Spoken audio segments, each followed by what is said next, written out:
ফালাকাটা পারঙ্গের পাড় শিশু কল্যাণ উচ্চ বিদ্যালয়ের রজত জয়ন্তী বর্ষ উপলক্ষে ক্রিকেট টুর্নামেন্টের আয়োজন করা হয় ফালাকাটা স্টেশন ময়দানে। এই খেলায় 10টি দল অংশগ্রহণ করে। শনিবারের চূড়ান্ত পর্যায়ে ফাইনাল খেলা অনুষ্ঠিত হচ্ছে। এই ফাইনাল খেলায় অংশগ্রহণ করছে একদিকে ফালাকাটা পুলিশ প্রশাসন, অপরদিকে ফালাকাটা পারঙ্গের পাড় শিশু কল্যাণ উচ্চ বিদ্যালয়। এই ফাইনাল খেলায় উদ্বোধনী ম্যাচে উপস্থিত ছিলেন ফালাকাটার বিডিও অনিক রায়, ফালাকাটা থানার আইসি সমিত তালুকদার সহ ফালাকাটার বিশিষ্ট জনেরা। সিলভার জুবলি ইয়ারকে সামনে রেখে এতদ অঞ্চলের সমস্ত হাই স্কুল পাশাপাশি পুলিশ প্রশাসন, হেলথ স্টাফ, প্রেস ক্লাবকে নিয়ে আমরা একটা মৈত্রীর বা সম্প্রীতির ক্রিকেট টুর্নামেন্ট আয়োজন করেছি। আজ তার চূড়ান্ত পর্বের ফাইনাল ম্যাচ।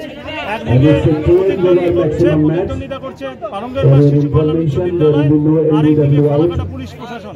খুব হাড্ডাহাড্ডি লড়াই এবং যে উদ্দেশ্য নিয়ে আমরা চাইছিলাম celebrate the spirit of cricket, এবং সেই জায়গায় আমরা সার্থক বলে মনে করছি।